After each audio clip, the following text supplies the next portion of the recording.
Pity the poor people who go through life seeing only the fly specks on the window of the world.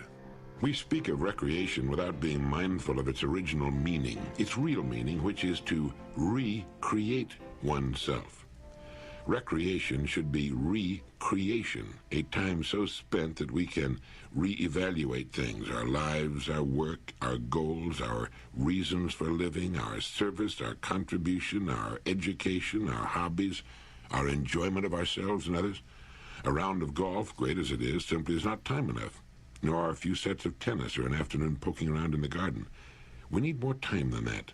Several days, a couple of weeks or longer, and on a regular basis. For me, it's getting on the water in a boat. It's wearing comfortable old clothes and sailing out of sight of land with just the sea and the wind and the sky, and it's puttering and fixing things around the boat, sanding and varnishing and making little improvements. There's the therapy of the fresh air, the sea itself, the elements, and it's using your two hands, the most versatile instruments on earth, and the tools they've fashioned to help. Everyone has his own way, or should have his own way, of recreating himself, of renewing himself, so that he can turn again to the necessary pursuits of living with new interest and enthusiasm. What's yours? With one friend of mine, it's growing tomatoes. For others, it's painting or cooking or mountain climbing or fishing or camping or traveling. Everyone needs recreation in its true sense. Robert Ardrey points out in his marvelous book, The Social Contract, that the three most important factors to any human being are, in this order, number one, identity, recognition as a separate, original human being. Number two, stimulation, change, the opposite of boredom.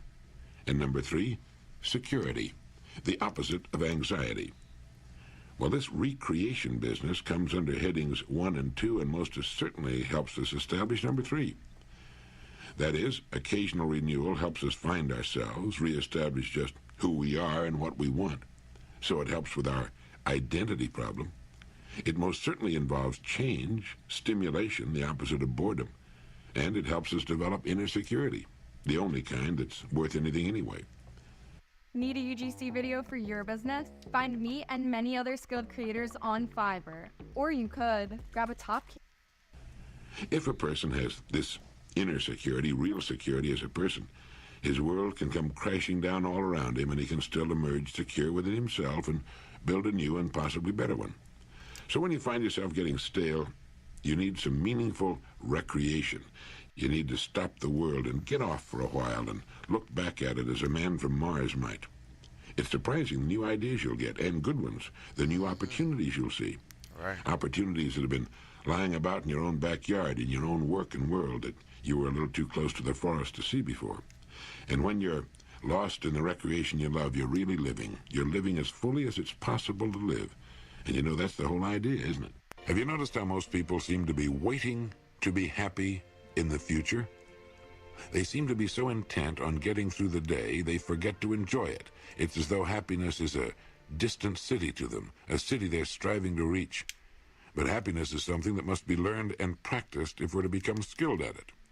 Pushing it out into the indeterminate future involves running the risk that we won't know how to be happy when we get there. It's like right. Someday when I can afford to buy a piano, I'll sit down and play beautiful music. It doesn't work that way. Owning a piano doesn't confer the knowledge of how to play, and arriving at a particular stage of life, whether it's measured in terms of age or income, doesn't mean that we'll suddenly become happy people. A reporter interviewing J. Paul Getty, who could at that time have cashed in his chips for several $1 billion, asked, "Mr. Getty, what is it that money cannot buy?" And he replied, "I don't think it can buy health, and I don't think it can buy a good time. Some of the best times I ever had didn't cost me any money." The fact is that most of the ingredients necessary for happiness are present in the lives of most people every day. They're things and conditions for which we need not wait. They're ours today, and most of them are things we're so used to, we take them for granted. They're the people with whom we live and work, our children, our homes. There's the anticipation of the day and what it will bring. The opportunity to work well and honestly so that we can take pride and satisfaction from it and by so doing enjoy our leisure and our rest.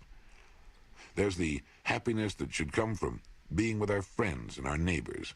And the thoughtful person finds happiness in just being alive.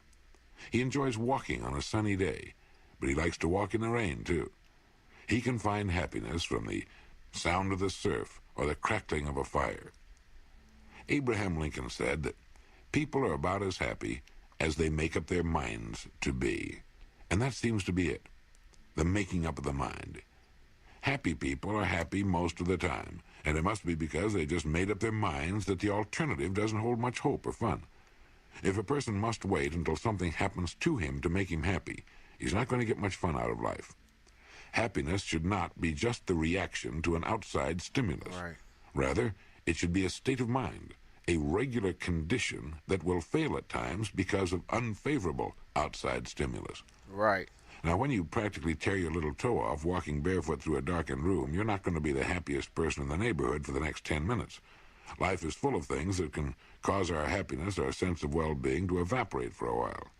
Knowing that sorrow and disappointment are natural and inevitable conditions of life, let's let them be the stimuli to break our happiness, rather than leaving it the other way around, the way so many seem to have it.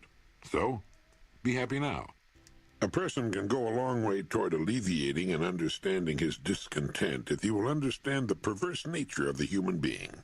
When a person works too hard or just works for a long, steady time, he becomes discontented and wants rest and relaxation.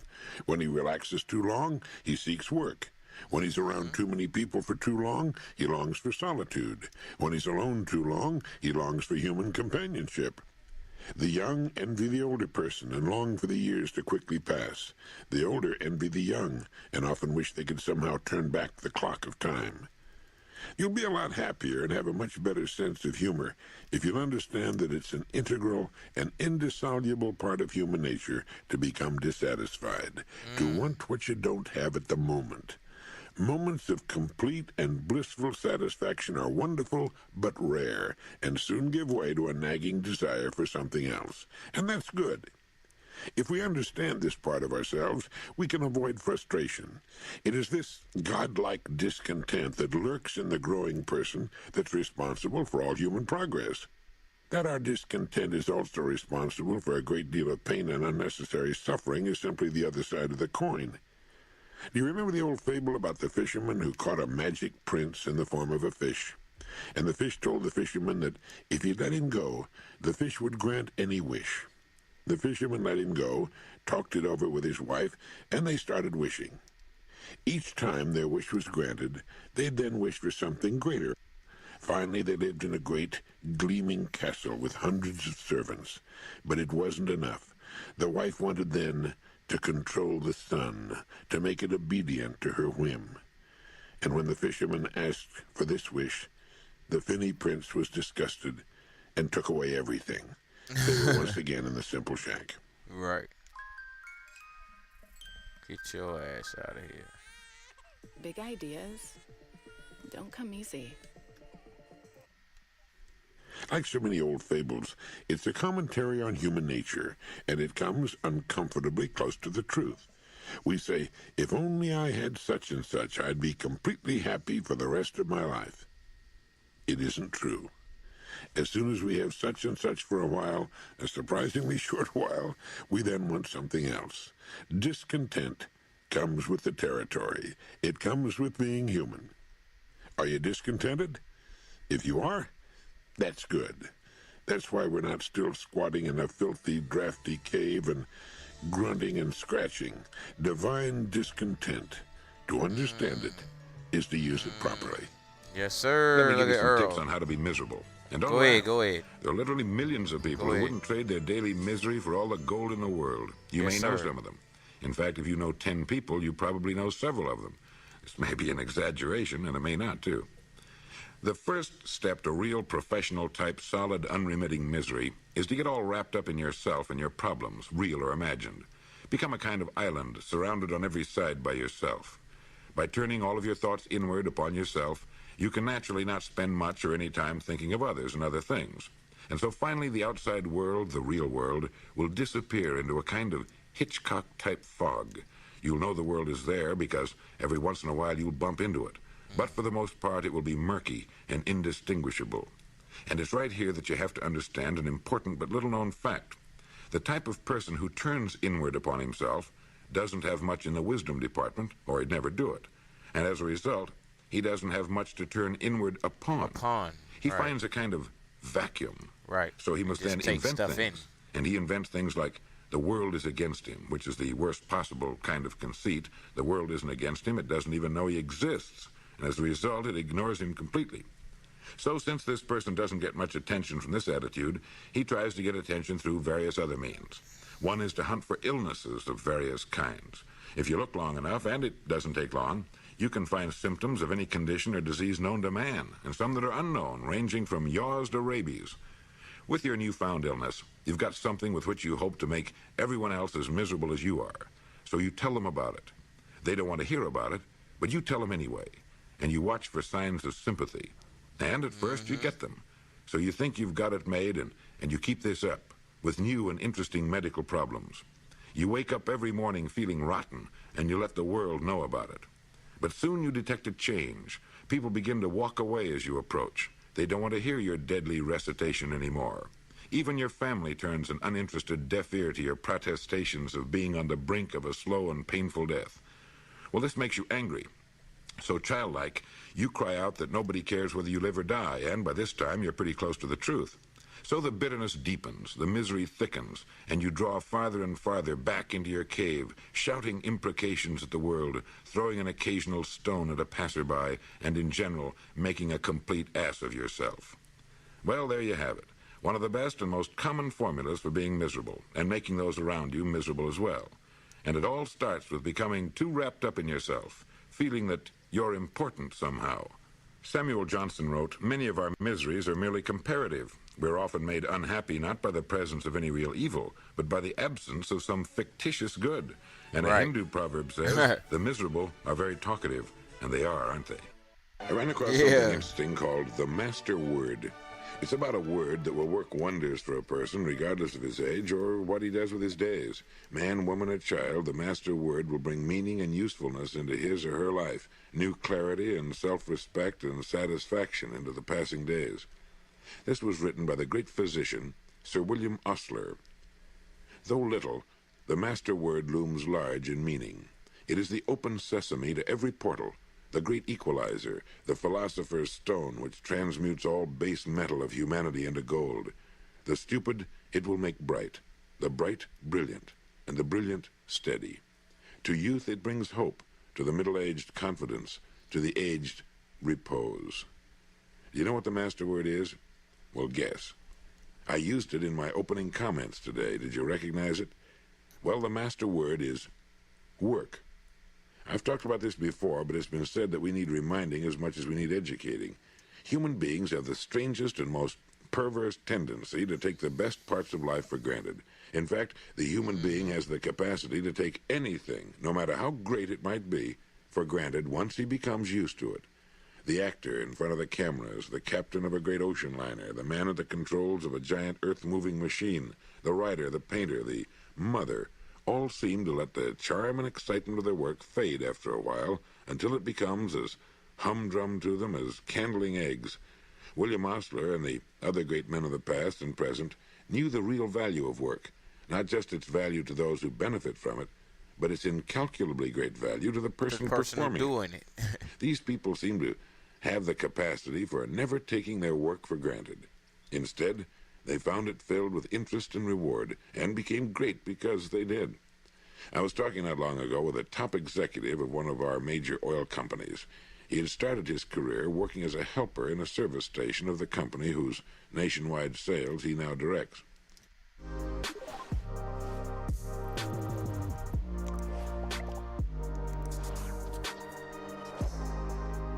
Nice beat and all, but we out of there. Why did he happen to see so much opportunity, adventure, and reward hidden in what the average person would consider to be the most menial and uninteresting work? It makes you wonder how many young men in the same work today are looking beyond the gas tank they're filling or the windshield they're cleaning. And it makes you wonder, too, how a person can take his most precious possessions for granted until they become dull and dreary or lose their charm and become uninteresting. His loved ones, his home, his health, his abilities, and his work.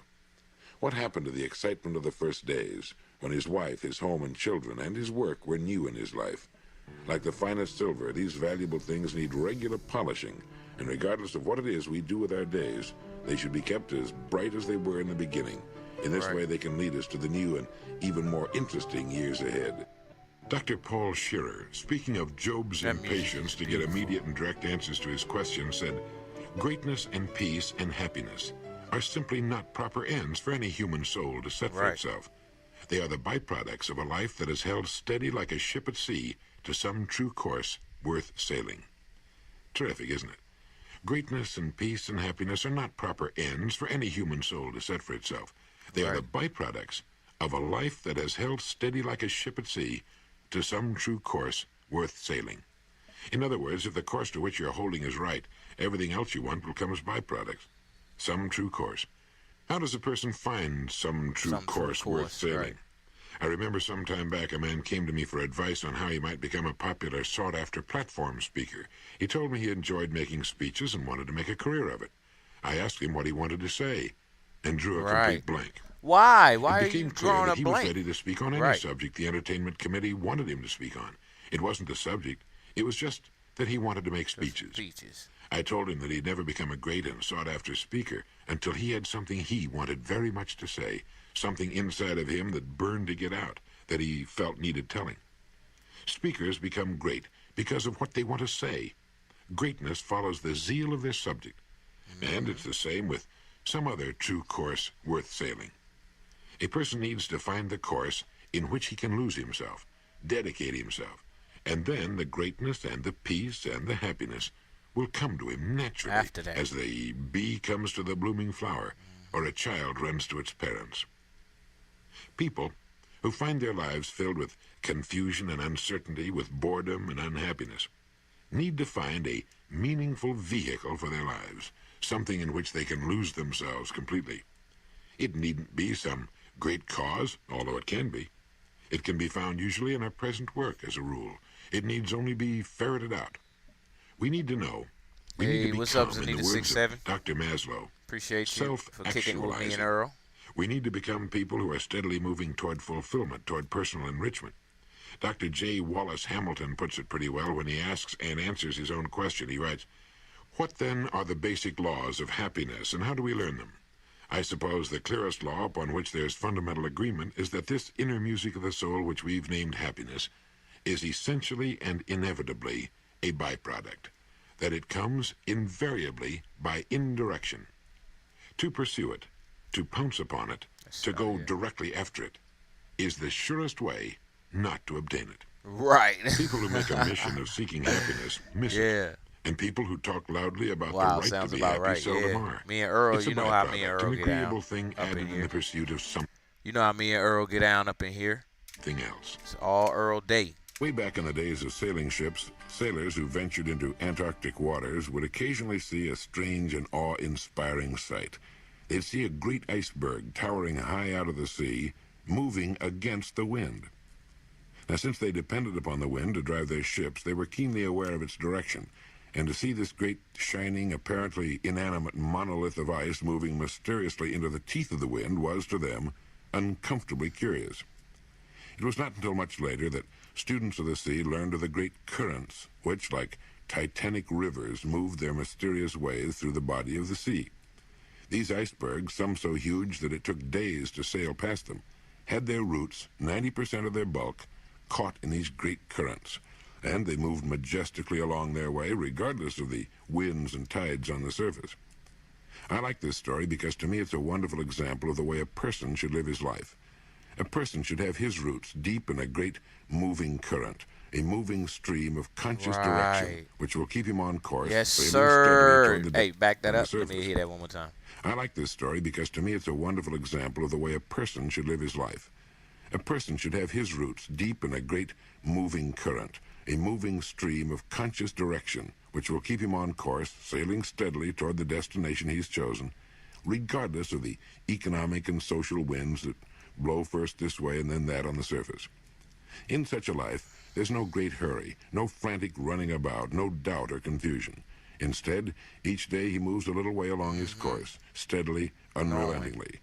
In one day, he doesn't seem to make much headway to the casual observer, but like the iceberg, if you come back in a week, you'll no longer find him at the exact latitude and longitude of a week ago. Yes, And in a sir. That's year, my he'll guy. have covered a really marvelous distance. Look at Earl putting While it most down fellows for about him us. will still be That's my moving in boy, circles Earl. and by fits Thank and you, I love you. starts. They'll go tearing past him one day like the hare sped by the turtle, if you don't mind my mixing my metaphors. But he plods steadily on, never looking back, thoroughly enjoying the trip. And above all, he has the wonderful, calm knowledge of his destination and knows that each day finds him closing the distance that still separates him from it. Sometimes in his life, as in all lives, there are storms which tend to throw him off course and obstacles which for a time may delay him. But soon he's right back on course again, moving ahead. This is the life of the strong, serene person, the person of wisdom, the person who knows that he cannot do or become everything in his lifetime, so Right. calmly chooses that which he desires right. and which best fits his proclivity, And go pushing right everything along else with from it. his mind, and begins his life's journey. The life of such a man or woman always demonstrates the almost unbelievable cumulative effect of time well spent. His steady, unswerving use of time seems to make it compound until, in a very few years, he's miles ahead of all but the few who live as he does. As that He's like that great iceberg. His roots are firmly held Earl by know the what's steady stream of his belief. Earl Emerson know what's taught, up. a point of education that I can never too much insist Earl upon make is me- this tenet make me that every resonate. individual man has a bias which he must obey, that it is only as he feels and obeys this that he rightly develops and attains his legitimate power in the world. There are few things more interesting than words. Here's one you can add to your vocabulary and to your way of life if you want to. The word is serendipity. S-E-R-E-N-D-I-P-I-T-Y. Serendipity. The meaning of serendipity, according to the Oxford Dictionary, is the faculty of making happy and unexpected discoveries by accident. And it means also the good things that almost always happen to a person following a bold course of action. Serendipitous things. The word was coined by the British author Horace Walpole, who based it on the title of an old fairy tale, The Three Princes of Serendip. The princes in the story were always making discoveries of things they were not in quest of. Let's say you're trying to invent something. Frequently, you will stumble onto something entirely different and wonderful that you had no idea of discovering. Well, that's what serendipity means. Yes, sir. Now, the point I want to make is that you wouldn't have made the serendipitous discovery if you hadn't been looking for something else. I'll bet you've heard people say of someone, that's the luckiest guy in the world. But if you'll get to know the man, you'll usually find he's a busy, positive kind of individual who's always looking for new and interesting ways of doing things. Someone once defined luck as something you find when preparedness meets opportunity. It just won't happen usually unless a person's prepared for it. LinkedIn is the place to be to be. Start advertising on the highest returning paid. There are lots of interesting and pretty wonderful things that would be happening all the time to a lot more people if people weren't such stick-in-the-muds as a rule. Take the person who hates his work, for example. There are millions of people, I suppose, who actually loathe the work they're doing. But they stay with it because of some warped sense of security. Now, if they'd find out what it is they really love to do and prepare themselves for it, they could cut loose from what they're doing now. And the minute they do, this word serendipity comes into action. The good things that happen to a person following a bold, positive course of action. It's frequently found that a lot of boredom and frustration in our work comes from not knowing enough about it. You'd be surprised at the number of people who know only their own job, and that in a limited way, and who have no idea what's going on in the rest of their business. Frequently, a person in any given line of work can find interest, challenge, and just the job he's looking for right in his own business or industry if he's just taken the time to find out more about it. One of the greatest explorers who ever lived, Captain James Cook, began as an ordinary seaman. In 4 years, he had learned enough to become a master of his own ship, and later made the discoveries that, of course, made him famous. A happy, successful, serendipitous life, beginning as a common seaman. Another common seaman, named Joseph Conrad, studied and worked his way to become a ship's captain, and later wrote the wonderful stories of the sea that made him loved and famous. There isn't a single line of work where this hasn't happened. I just picked beginning as a common seaman as an example because that's fairly a small beginning. But the same applies to anything else. Serendipity, it's quite a word, and it'll apply to whatever you do for a living. Some time back, I was in San Diego for a meeting, and I met a wonderful young couple who'd been married only a few days. Handsome, young, intelligent. Well, it was a pleasure to see them together. After the meeting, they drove me back to my hotel in Mission Bay, and we got to talking about marriage. I mentioned to them what H.L. Mencken had said to reporters who asked him what he thought the secret to a happy marriage was. They had probably expected one of his devastating, iconoclastic comments, but his reply simply was courtesy. There's the secret to happiness in marriage. I'm convinced of it. No matter how you turn that word, it comes out winning. The young couple was thoughtful, and they agreed with me. Courtship, marriage, should have its foundation on love and mutual respect, but the years ahead, a lifetime together, will depend upon that word Mencken passed along as the secret of a happy marriage: courtesy. If a man and woman will be courteous to each other, they'll never take each other for granted. Their marriage will never become dull and common and stale. Courtesy is the thing that keeps a love fresh and alive.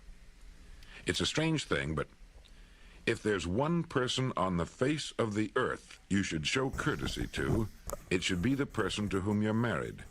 That person before anyone else. And yet, well, you know as well as I do that in all too many homes, that's the last person to be treated with courtesy, thoughtfulness, and respect. It takes thought and work to be courteous every day to the person you're married to, and that's exactly what makes a marriage work: thoughtfulness and working at it. People often think there's some kind of mystery to a really great and successful marriage. There's no mystery at all. Everything operates on the same law: cause and effect. The yard around your house will reflect exactly the care you're giving it. It can return to you in beauty and abundance, no more than you put into it. It's impossible. It's the same with a job, a business, a human life, a marriage, with everything. No secret, no mystery. You can tell exactly, precisely, what people are putting into a marriage by observing what the marriage is returning to them. And the most important ingredient is courtesy. How do you feel toward anyone who treats you with courtesy and respect? You like that person, and you like to be around him. And when this same common sense is applied to the one person on earth you've decided to spend your life with, it takes on whole worlds of new meaning and builds a foundation of solid rock under the love you have for each other. The children grow up taking courtesy as a matter of course. They see the fine and gentle way their parents treat each other, and they'll know how to treat their partners someday. Courtesy, one word in the English language that can make of a marriage a thing of warmth and beauty if it's there, or a living hell if it isn't. Back in the days of ancient Rome, during the years of the Caesars, there was a person whose only job was to hold a laurel wreath over the head of the Caesar and from time to time intone the words, "Thou art mortal." Now the purpose of this was to remind the man in whom such great powers resided that he too was, after all, only a man, and as such, mortal. When we're young, we tend to think of life as never-ending. Time for us stretches off limitlessly into the future. But as we get older, even in our 40s, which should be a time of vigor, interest, and activity, really a time of young maturity, we begin to get from time to time small reminders of our mortality. Oh, it might be a sudden shortness of breath or a perfectly normal twinge in the chest, a bit of back trouble. But we get these occasional reminders that time is not, after all, standing still for us, that we, like the Caesars of old, are indeed mortal. To the neurotic, this sort of reminder fills him with dread and plunges him into even deeper depression. But to the fairly normal, reasonably well-adjusted person, this comes as a reminder to enjoy to the fullest the time that is remaining, that days are not things to be waited through until Saturday or a birthday or Christmas, but rather to be savored and enjoyed one by one, hour by hour. We come to an understanding that to kill time, as we so aptly put it, is really nothing more than to kill a little part of ourselves, since time is all we have. Right. The future is not just going to happen. Look at Earl. You Look at have Earl to lighting make it. their ass up, Earl. And if you want a success... It reminds us, too, or at least it should, to be more patient, more tolerant of others, particularly those we love. If we're mature enough to love anyone, it means exactly that. And it reminds us to follow our hunches and obey our sudden impulses, especially those which involve a kind word or a pat on the back or a sign of tenderness. Those we love, as well as ourselves, are only passengers for the journey's duration, so let's let them know we enjoy sharing it with them. And if we don't always enjoy it, let's fake it Let's pretend we do. Sir. After all, the trip really isn't all that long. I saw a newspaper picture not long ago of a woman of 75 ice skating. It reminded me that 75 is only old to people under 60. To people 75, it's a good, thoroughly enjoyable age, and maybe we'll all live to be 85 or 95, and maybe we won't. In any case, there is a limit, and there should be, or it wouldn't be there. And since there is, why not relax a little? Not take things too seriously. Right. And as an old friend of mine once said, in a life where death is inevitable, never worry about anything. Sure, it's easier said than done. I remember reading a story about an old man who was planting a young tree in his yard. His neighbor hailed him and said, "What are you planting the tree for? You'll never live to see it grown." And the old man calmly went on with his planting and said, "I believe you have to plan on dying tomorrow or living forever."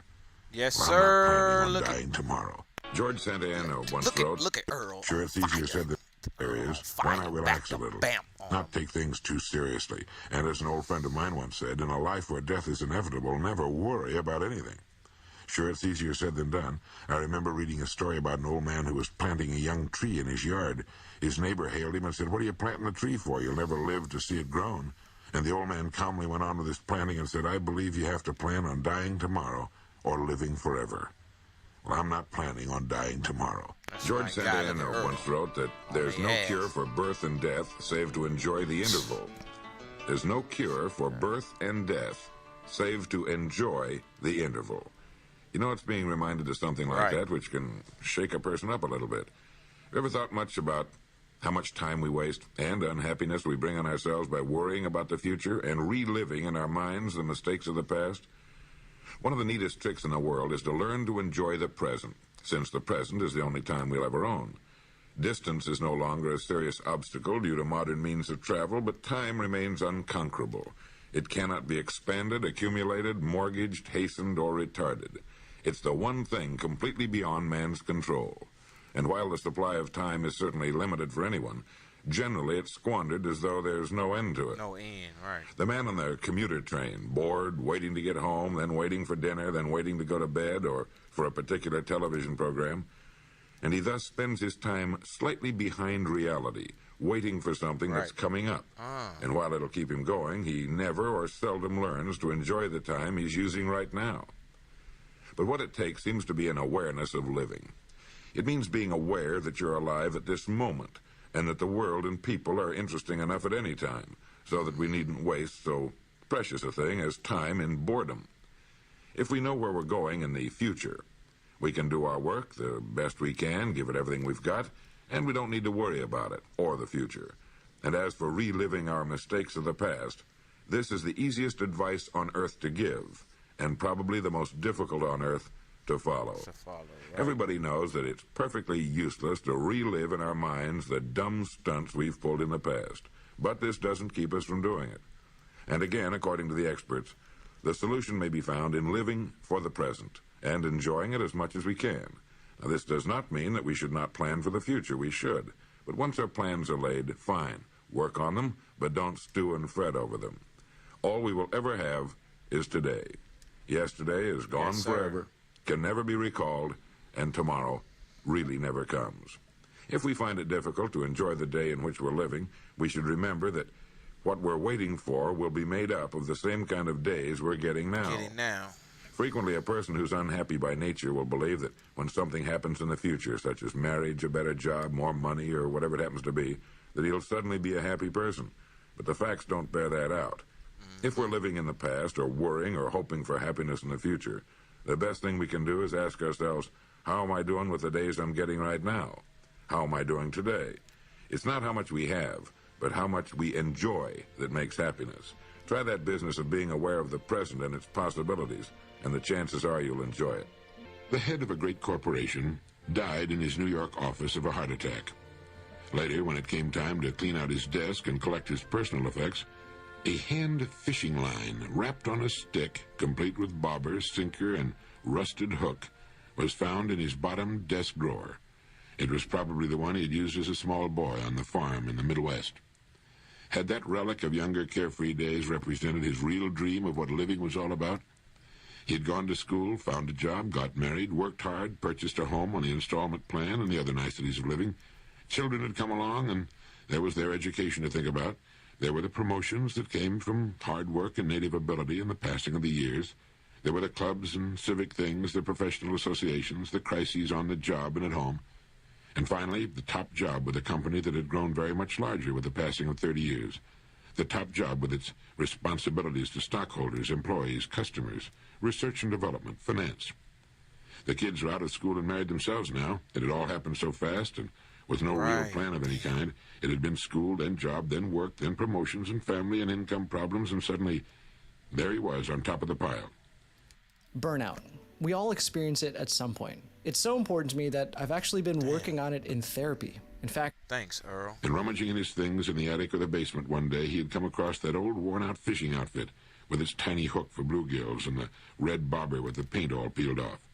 The string had almost come apart in his hands, and he'd sat there and remembered that cool little creek with the summer smell of it and the green moss along the bank, the frogs plopping into the water and the water bugs skimming and the willows along the bank. He remembered the excitement of seeing that bobber suddenly disappear and the frantic tug of the fish on the line, and finally a nice string of them for dinner. And suddenly, he'd wanted to go back. He'd realized that that had been living, that that had been real and elemental and satisfying, and somehow he hadn't done enough of it. He hadn't had the time to just go sit on a bank and fish for a while and chew on a twig and feel the sun on his back and wait for the bobber to disappear. The time and the leisure to listen to the voice inside and get things straightened out in his mind as to what was important and what wasn't. Things like goals and roles. So someone had called him, and he'd put the fishing outfit in his jacket pocket, and he'd thought about the next morning, too, when he took the outfit to his office and looked at it again, and then finally put it down in that bottom drawer, tucked away, out of sight, but not out of mind. And then there'd been the coronary, and that had been the end of that. That was the end of that. The fishing outfit was still in the bottom drawer, and when his wife went through the effects that they had sent home from the office, she sat with the fishing outfit in her hands for a long time. She saw him as a little boy, too, and maybe wondered why he'd followed the course he'd chosen. In interviews with very old people, people who realize that their remaining time is drawing to a close, you frequently hear them say, "I waited too long to start living." When the researchers...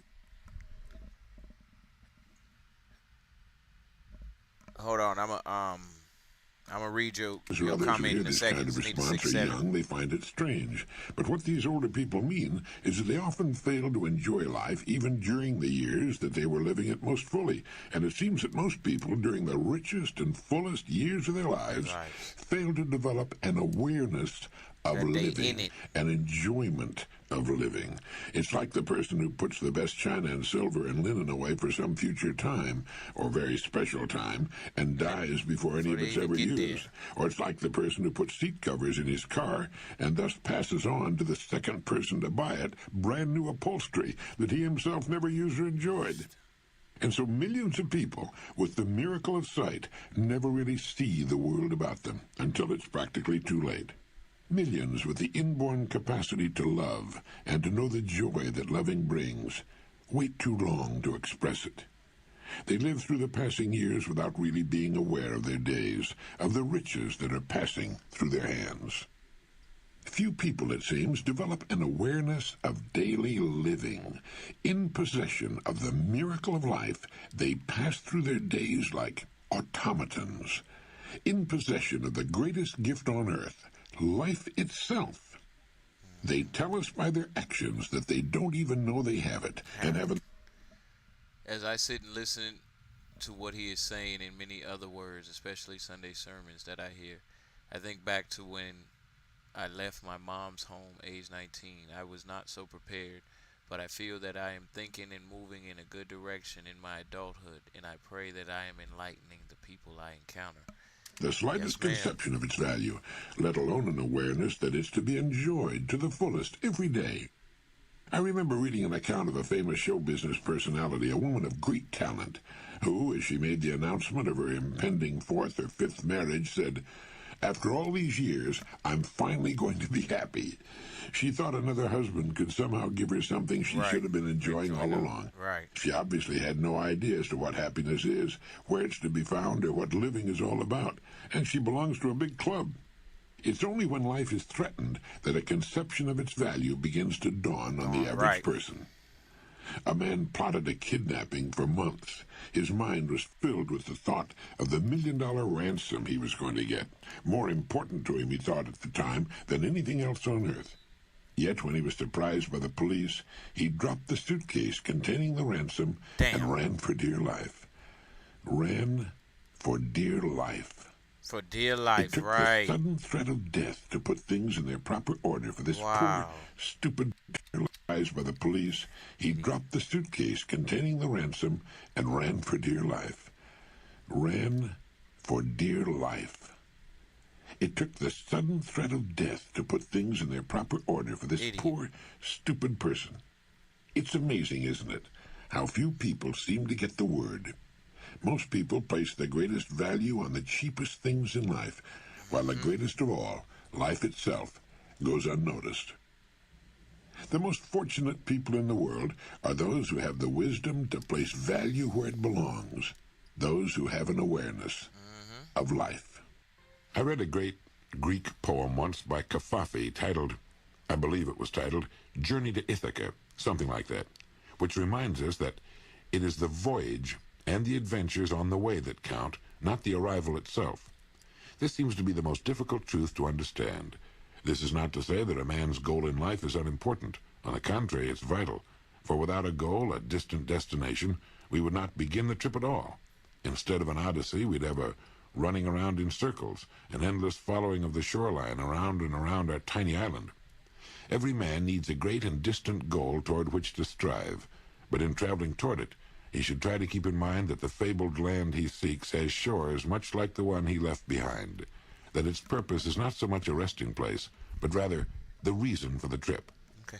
Where a person goes is not nearly as important as how he gets there. Okay. That a house is built is not important. It's the manner in which it's built that makes it great, poor, or average. That we live is not nearly as important as the manner in which we live. There's DIY, and there's doing it yourself. I think it's in misunderstanding this that often keeps people in a state of unhappiness and anxiety. They forget what they're really looking for, or what they really should be looking for, the discovery of themselves. This is the island toward which everyone should journey. It's a difficult journey, beset like the travels of Ulysses with many dangers and hardships, but it gives meaning to life, and there are many rich rewards to be found along the way. It means asking the questions that are hard to answer. Questions like, where am I going? Why am I going there? What is it that I really want? And why do I want it? Am I making the best possible use of myself as a person? Am I gradually realizing my real potential? Am I discovering my best talents and abilities and using them to their fullest? Am I living fully extended in my one chance at life on earth? Am I really living? Who am I? These are the questions everyone must ask himself and find the answers to. As Emerson wrote, though we travel the world over to find the beautiful, we must carry it with us, or we find it not. Whatever it is you're looking for must first be found within yourself, whether it be, wrote, though we travel the world over to find the beautiful, we must carry it with us, or we find it not. Whatever it is you're looking for must first be found within yourself, whether it be peace, happiness, riches, or great accomplishments. Everything we do outwardly is only an expression of what we are inwardly. To ask for anything else is as absurd as looking for apples on an oak tree. So the person who knows what he wants knows what he must become, and so he fixes his attention on the preparation and development of himself. And as he grows toward the ideal he holds in his mind, he finds interest, zest, and joy on the journey. He looks forward to tomorrow, but he also enjoys today, for it's the tomorrow he looked forward to yesterday. Right. He knows that if he cannot find meaning and development of himself, and as he grows toward the ideal he holds in his mind, he finds interest, zest, and joy on the journey. He looks forward to tomorrow, but he also enjoys today, for it's the tomorrow he looked forward to yesterday.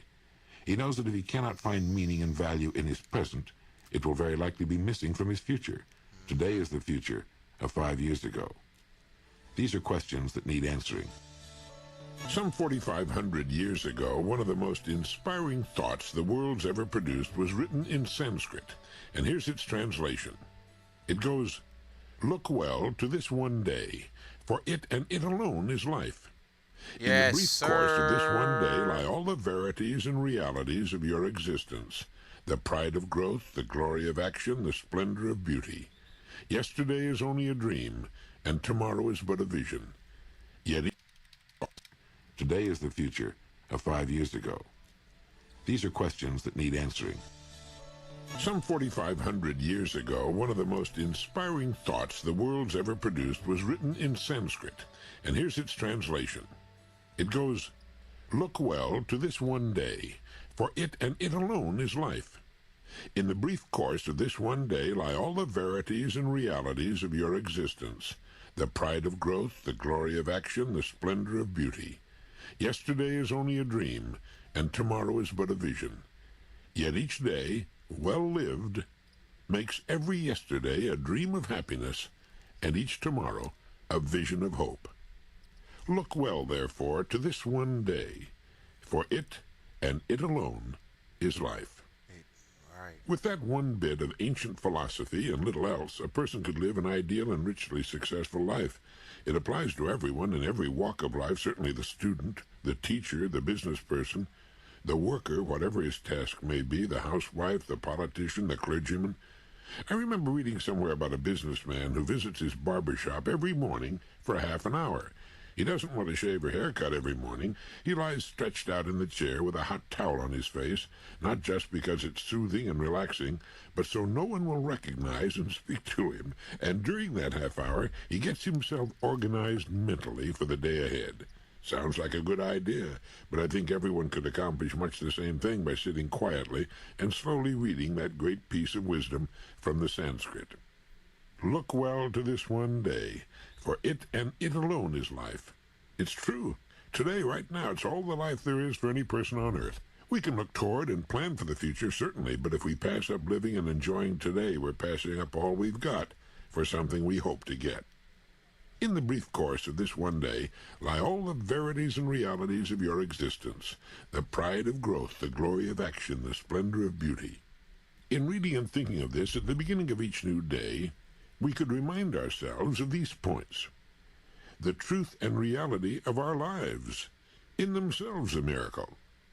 And we would remind ourselves of the duty to grow a little as persons, to rise above the petty and the trivial, to become stronger and more serene. And we would remind ourselves to take some action calculated to move us a notch closer to our goals and toward fulfillment as persons, and to recognize and be aware of the beauty around us. The proof of the greatness and truth of this piece of writing is in the fact that it successfully withstood the test of time and has endured for more than 4,000 years. It's as modern and important today as it was the day it first flashed across the mind of some person whose name has long been forgotten. And it'll be just as important to thinking men and women 4,000 years from today. For real truth is as ageless as the mountains, as enduring as the sea. Emerson wrote, "There is a time in every man's education when he arrives at the conviction that envy is ignorance, that imitation is suicide, that he must take himself, for better or worse, as his portion, and that though the wide universe is full of good, no kernel of nourishing corn can come to him but through the toil bestowed on that plot of ground which is given him to till. The power which resides in him is new in nature, and none but he knows what that is which he can do, nor does he know until he's tried. Trust thyself. Every heart vibrates to that iron string."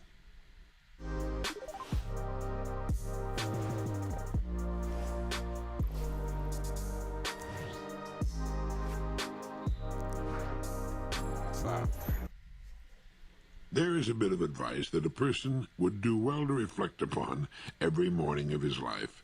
No one can even estimate the number of people who live nervous, anxious, unhappy lives because they daily attempt the impossible, which is to be like someone else. There are people who don't realize the truth of Emerson's words that envy is ignorance, that imitation is suicide.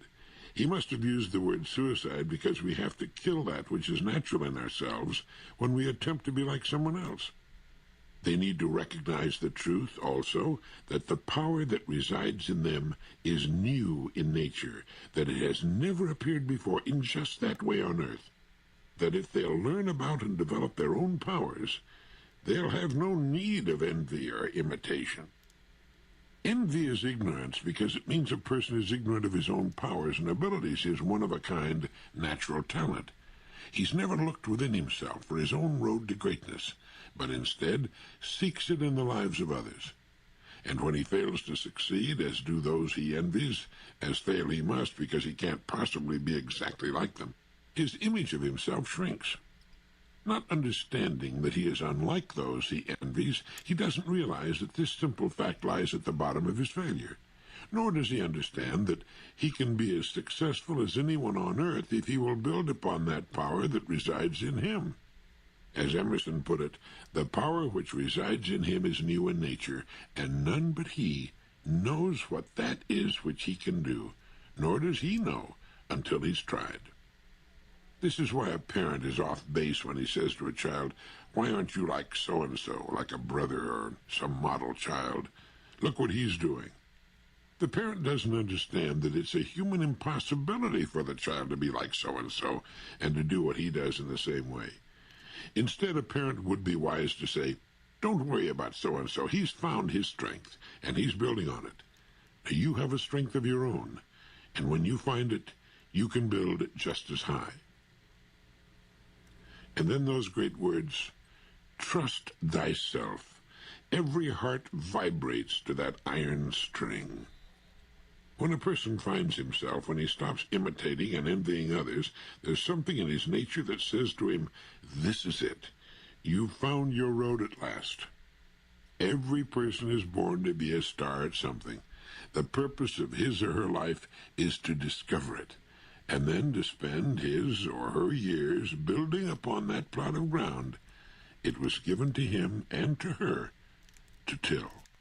What makes you happy will depend upon your own personal nature, which is different in many ways from that of any other human being. To try to find happiness by doing what seems to make others happy is to fall headfirst into the identity trap. So writes Harry Brown in his book, How I Found Freedom in an Unfree World. Mine's an Avon paperback. He believes that there are two identity traps. One, the belief that you should be someone other than yourself, and two, the assumption that others will do things in the way that you would. Now, these are the basic traps of which many others are variations. In the first trap, you necessarily forfeit your freedom by requiring yourself to live in a stereotyped, predetermined way that doesn't consider your own desires, feeling, and objectives. The second trap is more subtle, but just as harmful to your freedom. When you expect someone to have the same ideas, attitudes, and feelings that you have, you expect him to act in ways that aren't in keeping with his nature. As a result, you'll expect and hope that people will do things they're not capable of doing. Others can suggest what you should do or what ought to make you happy, but they'll often be wrong.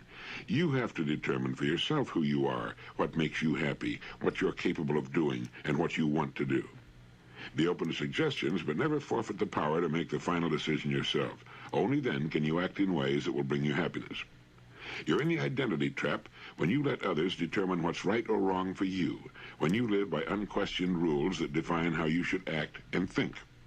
You're in the identity trap, says Mr. Brown, when you try to be interested in something because it's expected of you, or when you try to do the things that others have said you should do, or when you try to live up to an image that others say is the only legitimate, valid image you're allowed to have.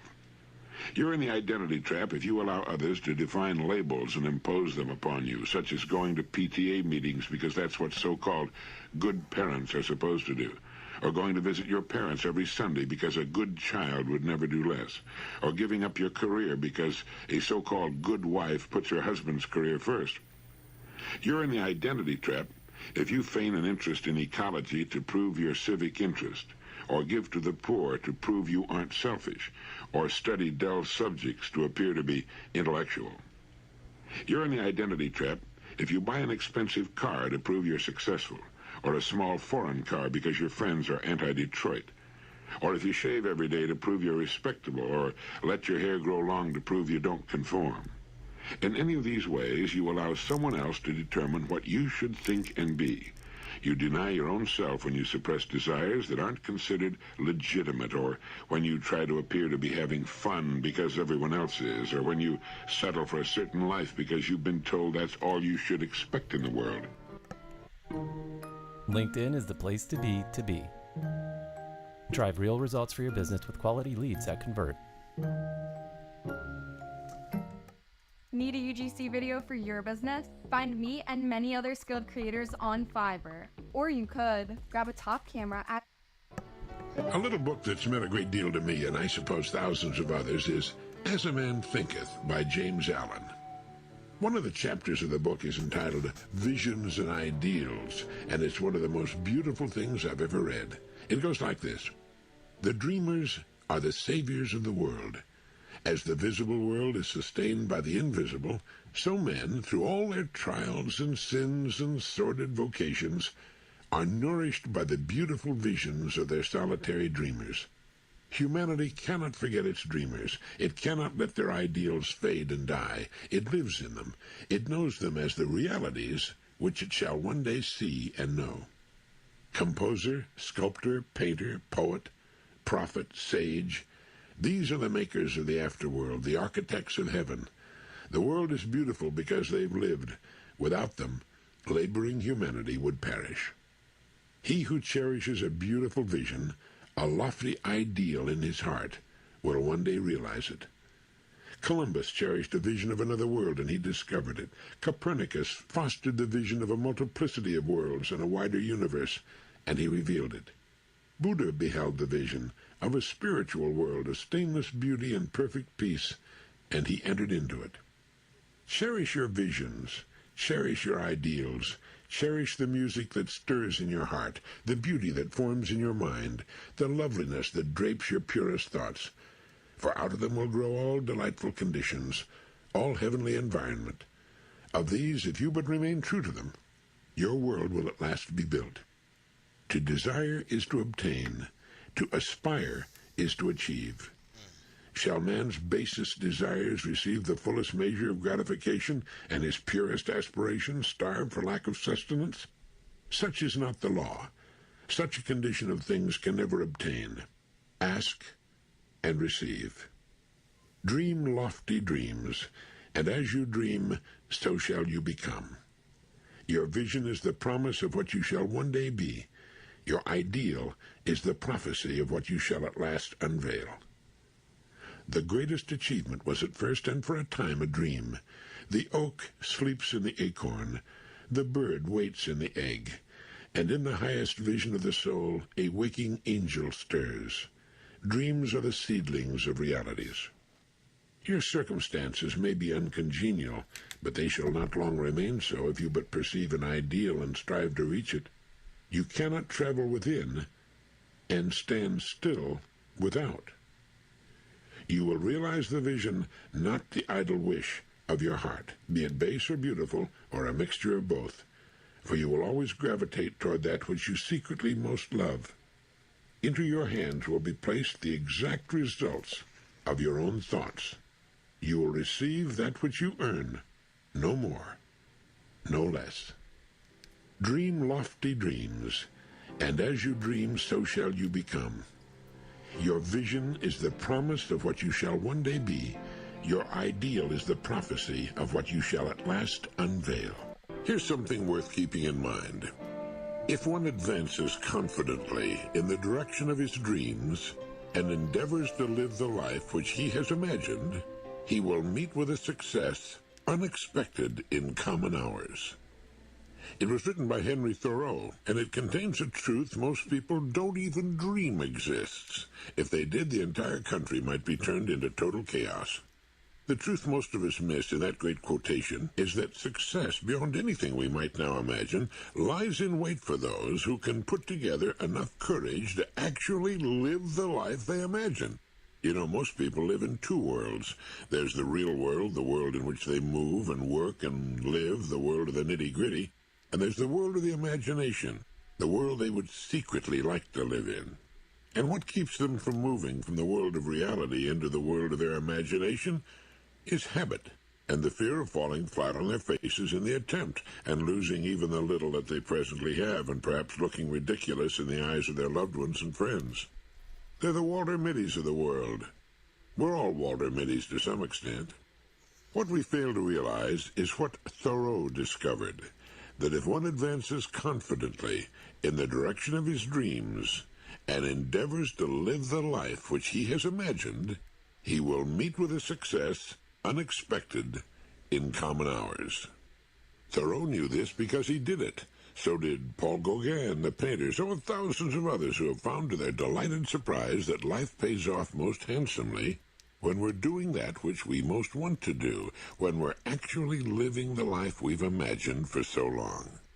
Well, that doesn't mean that we run off after every vagrant whim, but it does mean that we should live the life that we know, deep down in our very being, we would most like to live. It means that we should be doing that which every indicator of our makeup, every fiber of our being tells us we should be doing, and has been telling us for some time. Gauguin didn't tear off to Tahiti the first time the delightful thought popped into his strange head, nor did Thoreau go to live at Walden Pond the first time the idea struck him to go off by himself and meditate and think and write and try to discover for himself what was important and what wasn't. But when an idea tugs at us day after day, year after year, when we think about it as we lie awake in bed, or the first thing when we wake up every time there's a lull in our days, when it worries our consciousness like a puppy with a slipper, then it's time to do something about it. And even though making the move might seem to jeopardize everything of order in our lives, it's very likely, as Thoreau suggested, that we will meet with a success unexpected in common hours. The most commonly voiced thought after taking such a step is, why didn't I do this years ago? Emerson said a man should learn to detect and watch that gleam of light which flashes across his mind from within, more than the luster of the firmament of bards and sages. Right. Yet he dismisses without notice his thought, because it's his. Right. Once upon a time, there was a man who felt he'd reached the end of his rope. It seemed that all the interest had suddenly vanished from his life. His creative wells had seemingly dried up. He still had his work, but it suddenly seemed meaningless to him. Even his family and his home receded darkly in his mind. Finally, nearing the point of desperation, he went to see his old friend, the family doctor. Well, the doctor listened to his story, saw the depth of his depression, and then asked him, "When you were a child, what did you like to do best?" And he answered, "I like to visit the seashore." "All right," the doctor said, "you must do exactly as I tell you. I want you to spend all day tomorrow at the shore. Find a lonely stretch of beach and spend the entire day there from 9 in the morning until 6 in the evening. Take nothing to read, and do nothing calculated to distract you in any way. I'm going to give you 4 prescriptions in order. Take the first at 9, the second at 12 noon, the third at 3 o'clock, and the last at 6. Don't look at them now. Wait until you arrive at the shore tomorrow morning." Well, the man promised he'd take the doctor's advice, and the next morning, a little before 9, he parked his car on a lonely stretch of beach. There was a strong wind blowing in from the sea, and the surf was high and pounding. He walked to a sand dune near the seething surf and sat down. He took out prescription number 1, opened it, and read it.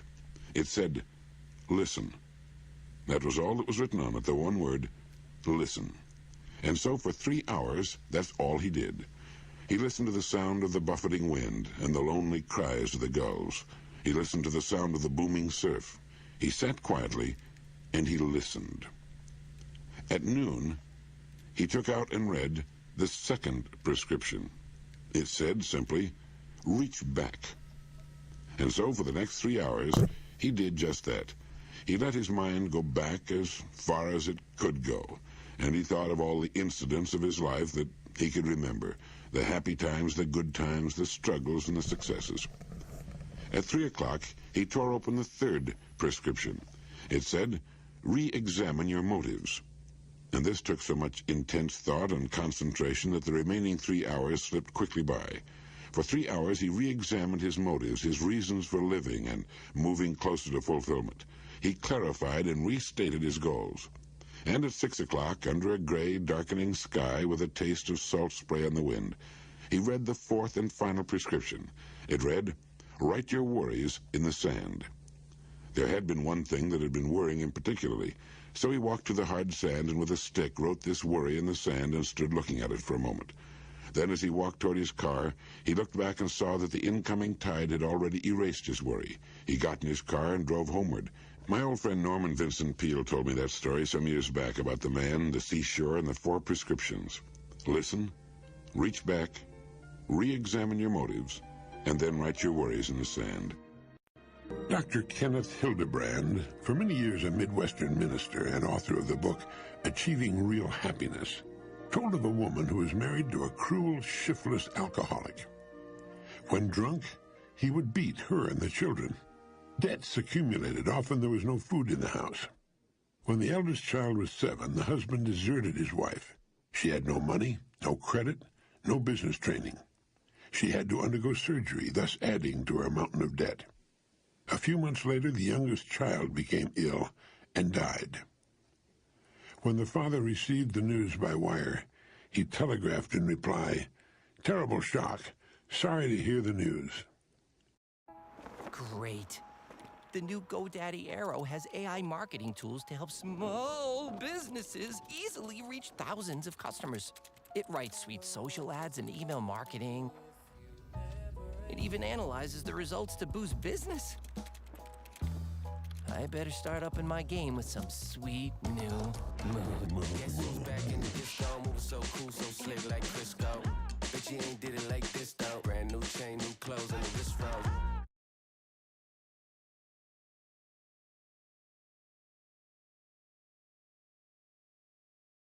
With real-time insights in QuickBooks, you can see where your money is going and plan where it goes next. Confidently own your finances and run your business. That's the bottom line.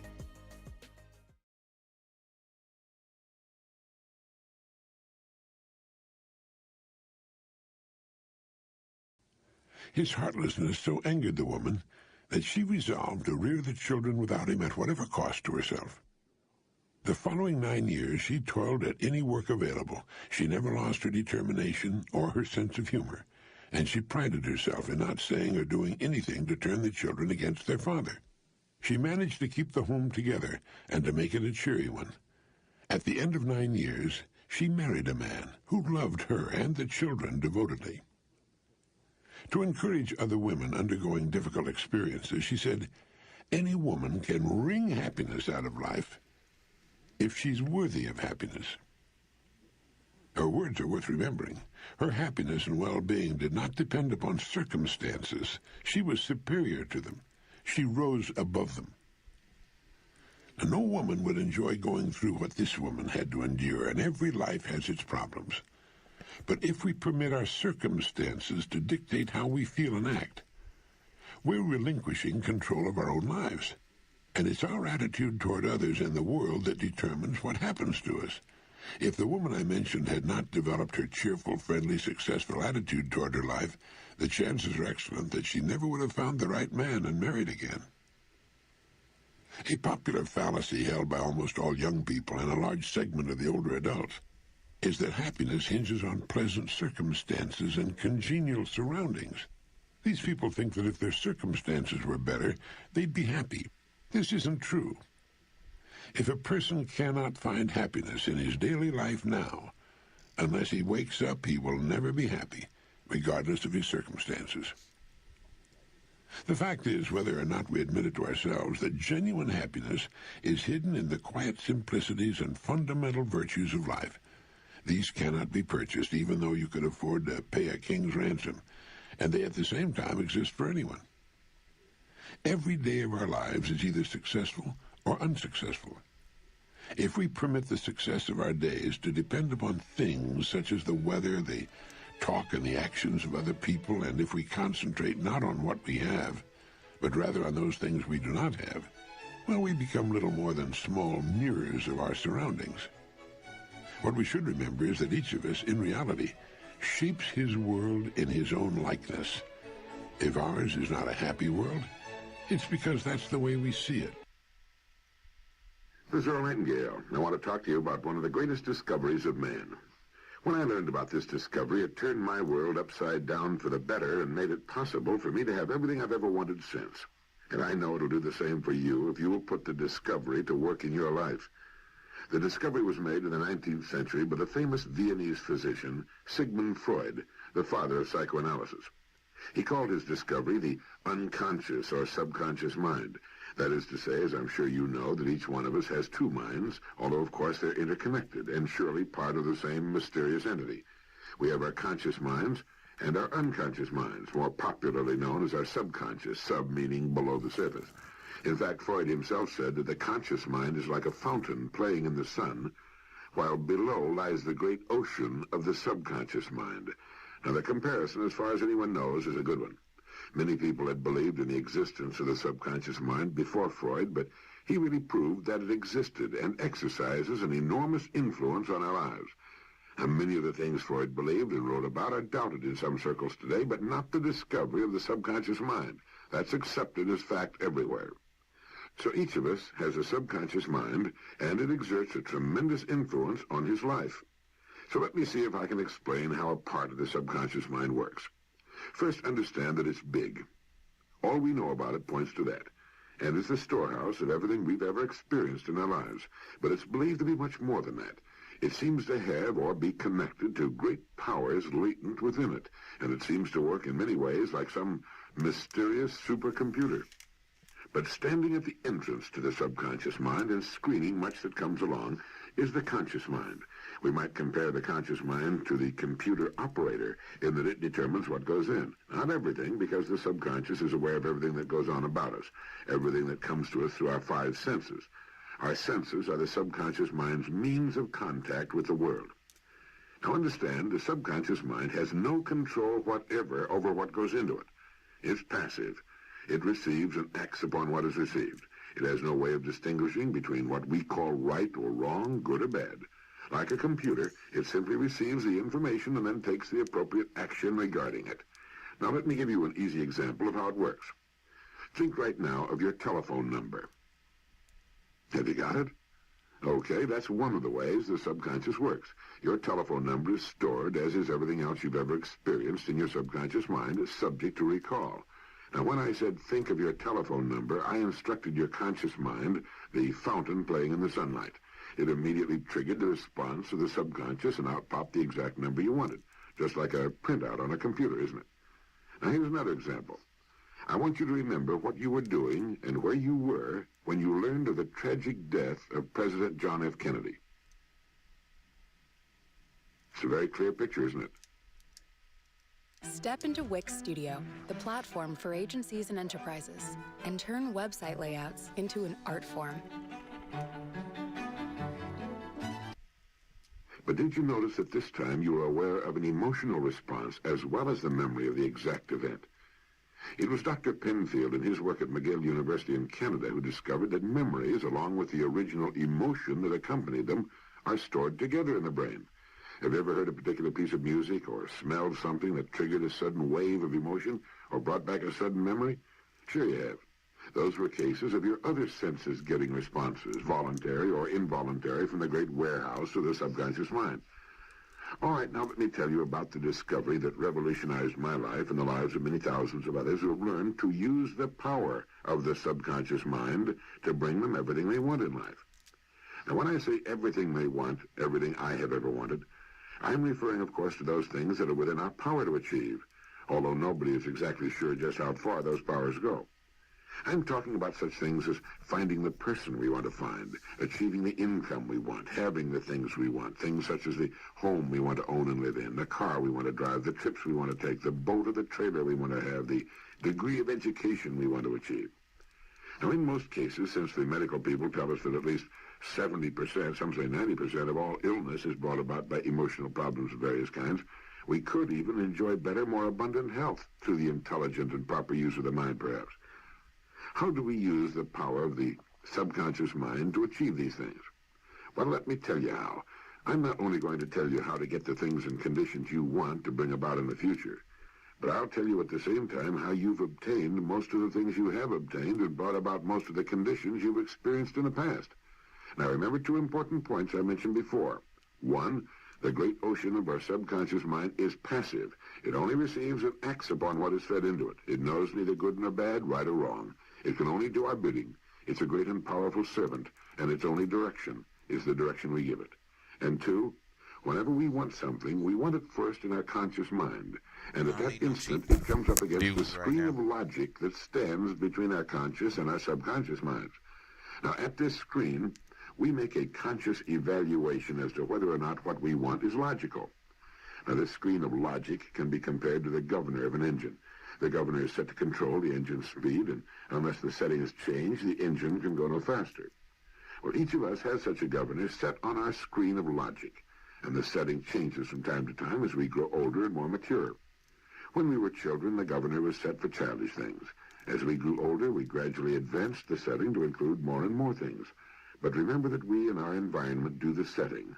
So whenever we see or think of something we want, it comes up against this screen of logic, which has been set to filter out all that we do not think logical for us. Let me give you an example. Think now of a 60-foot yacht. You got the picture? See her there in the water, all white and gleaming in the sunshine? Now, do you want that yacht? Do you want to buy that yacht? It'll cost you $150,000. Do you want it for your very own?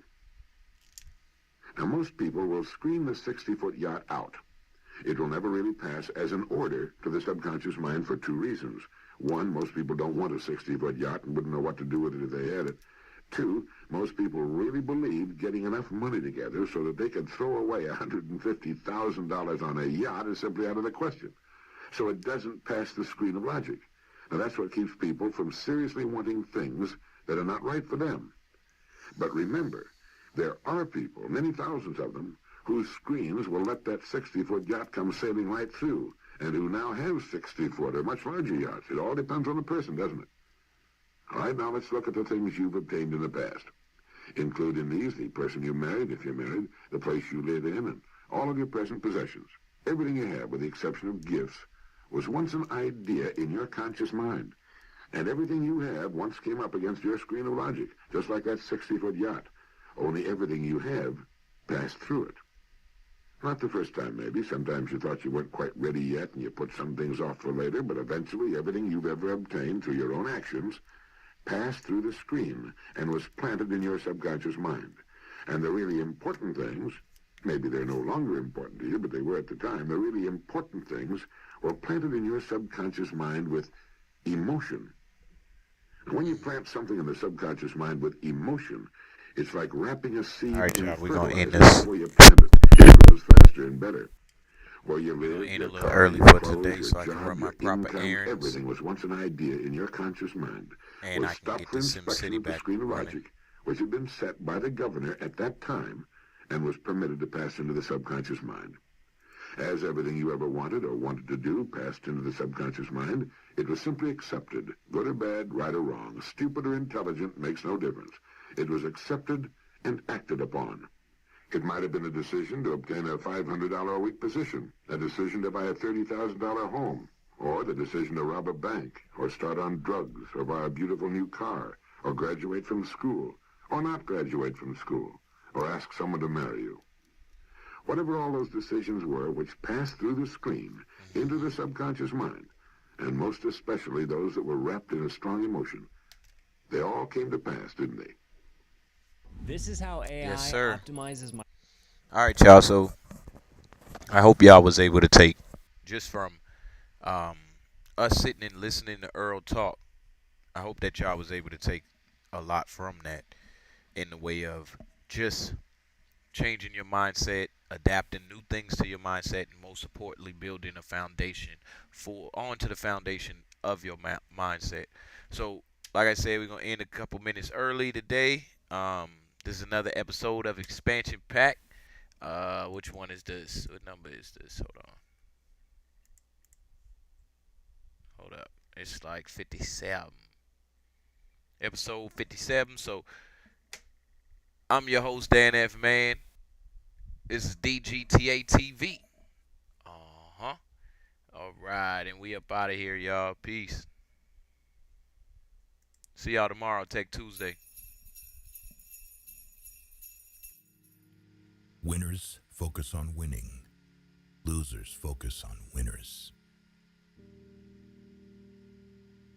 Before something great happens, everything falls apart.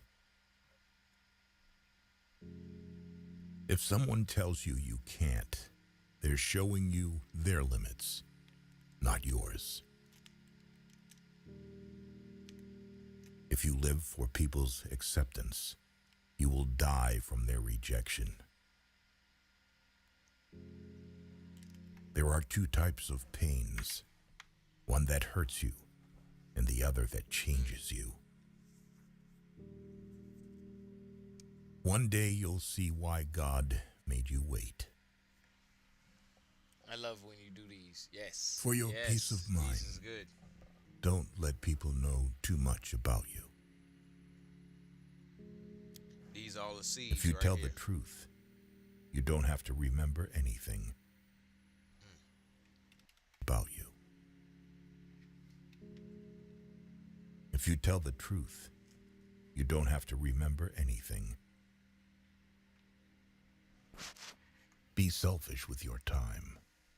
A lot of people don't deserve it. Silence is the best answer to someone who doesn't value your words. Fear is temporary.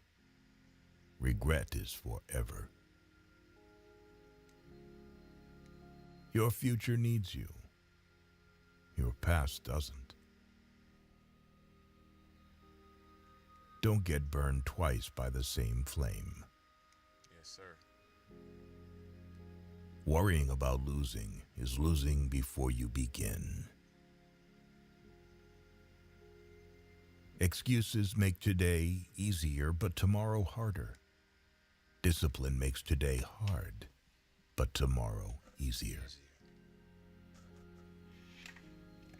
Don't give up. You are closer than you think. Sometimes being alone is the best medicine to your soul.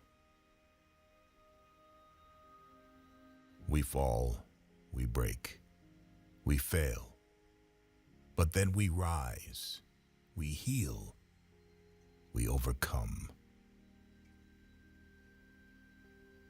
Sacrifice a few years of comfort for decades of freedom. Have patience. All things are difficult before they become easy.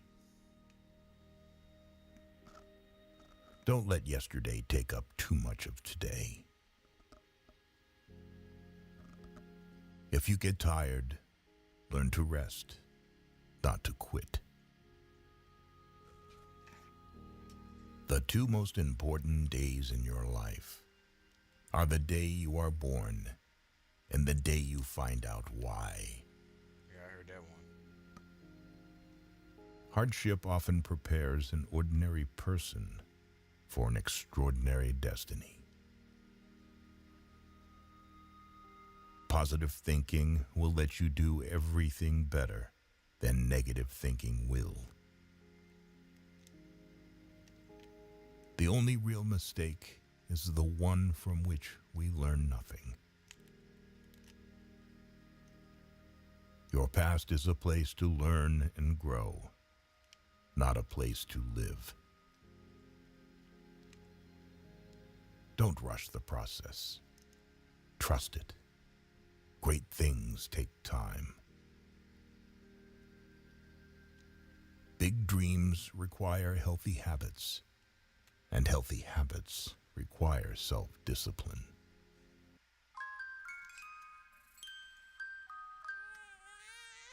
Big ideas.